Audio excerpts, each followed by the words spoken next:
जय जय श्री राधे। चलिए आज आपको सोमवार की व्रत कथा सुनाते हैं। एक साहूकार था जो भगवान शिव का अनन्य भक्त था। उसके पास धन धान्य किसी भी चीज की कमी नहीं थी, लेकिन उसकी कोई संतान नहीं थी और वह इसी कामना को लेकर रोज शिवजी के मंदिर में जाकर दीपक जलाता था।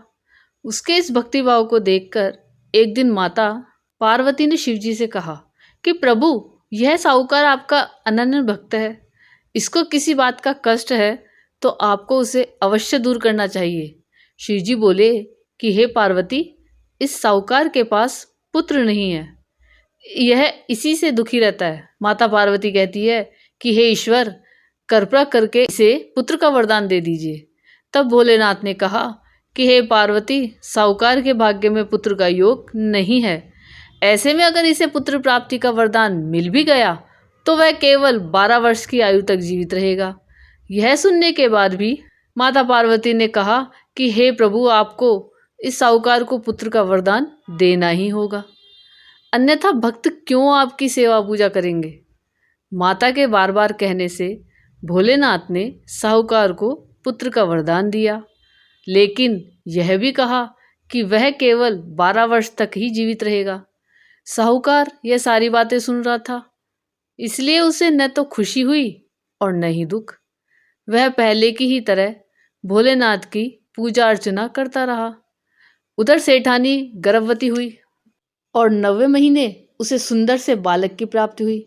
परिवार में खूब हर्षोल्लास मनाया गया, लेकिन साहूकार पहले की ही तरह रहा और उसने बालक की 12 वर्ष की आयु का जिक्र किसी से भी नहीं किया। जब बालक 11 वर्ष की आयु हो गई तो एक दिन साहूकार की सेठानी ने बालक के विवाह के लिए कहा। तो साहूकार ने कहा कि वह अभी बालक को पढ़ने के लिए काशी जी भेजेगा। इसके बाद उसने बालक के मामा जी को बुलाया और कहा कि इसे काशी पढ़ने के लिए ले जाओ और रास्ते में जिस भी स्थान पर रुकना, वहाँ यज्ञ करते और ब्राह्मणों को भोजन कराते हुए आगे बढ़ना। उन्होंने भी इसी तरह करते हुए जा रहे थे कि रास्ते में एक राजकुमारी का विवाह था। जिससे उसका विवाह होना था वह एक आंख से काना था। तो उसके पिता ने जब अति सुंदर साहूकार के बेटे को देखा तो उनके मन में आया कि क्यों न इसे ही घोड़ी पर बिठाकर शादी के सारे कार्य संपन्न करा लिए जाए। तो उन्होंने मामा से बात की और कहा कि इसके बदले मैं वह अथाह धन देंगे, तो वे राजी हो गए। इसके बाद साहूकार का बेटा विवाह की वेदी पर बैठा और जब विवाह कार्य संपन्न हो गए तो जाने से पहले उसने राजकुमारी की चुंदरी के पल्ले पर लिखा कि तेरा विवाह तो मेरे साथ हुआ है, लेकिन जिस राजकुमार के साथ भेजेंगे वह तो एक आंख का काना है। इसके बाद वह अपने मामा के साथ काशी के लिए चला गया। उधर जब राजकुमारी ने अपनी चुनरी पर यह लिखा हुआ पाया तो उसने राजकुमार के साथ जाने से मना कर दिया। तो राजा ने भी अपनी पुत्री को बारात के साथ विदा नहीं किया। बारात वापस लौट गई। उधर मामा और भांजे काशी जी पहुंच गए। एक दिन जब मामा ने यज्ञ रचा रखा था और भांजा बहुत देर तक बाहर नहीं आया तो मामा ने अंदर जाकर देखा तो भांजे के प्राण निकल चुके थे। वह बहुत परेशान हुए, लेकिन सोचा कि अभी रोना पीटना मचाया तो ब्राह्मण चले जाएंगे और यज्ञ का कार्य अधूरा रह जाएगा। जब यज्ञ संपन्न हुआ तो मामा ने रोना पीटना शुरू किया। उसी समय शिव पार्वती उधर से जा रहे थे तो माता पार्वती ने शिवजी से पूछा, हे प्रभु, ये कौन रो रहा है। तभी उन्हें पता चलता है कि यह तो भोलेनाथ के आशीर्वाद से जन्मा साहूकार का पुत्र है।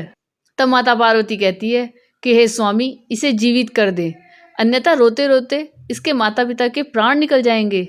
तब भोलेनाथ ने कहा कि पार्वती, इसकी आयु इतनी ही थी सो वह भोग चुका, लेकिन माँ के बराबर बार बार आग्रह करने पर भोलेनाथ ने उसे जीवित कर दिया। लड़का ओम नमः शिवाय कहते हुए जी उठा और मामा भांजे दोनों ने ईश्वर का धन्यवाद दिया। अपनी नगरी की ओर लौटे। रास्ते में वही नगर पड़ा और राजकुमारी ने उन्हें पहचान लिया। तब राजा ने राजकुमारी को साहूकार के बेटे के साथ बहुत सारे धन धान्य के साथ विदा किया। उधर साहूकार और उसकी पत्नी छत पर बैठे थे। उन्होंने ये प्रण कर रखा था कि यदि उनका पुत्र सकुशल न लौटा तो वह छत से कूदकर अपने प्राण त्याग देंगे। तभी लड़के के मामा ने आकर साहूकार के बेटे और बहू के आने का समाचार सुनाया, लेकिन वे नहीं माने। तो मामा ने शपथ पूर्वक कहा तब वो दोनों को विश्वास हो गया और दोनों ने अपने बेटे बहू का स्वागत किया। उसी रात साहूकार को स्वप्न में शिवजी ने दर्शन दिया और कहा कि तुम्हारे पूजन से मैं प्रसन्न हुआ। इसी प्रकार जो भी व्यक्ति इस कथा को पढ़ेगा या सुनेगा उसके समस्त दुख दूर हो जाएंगे और मनोवांछित सभी कामनाओं की पूर्ति होगी। सोमवार के दिन यह कथा जरूर सुने।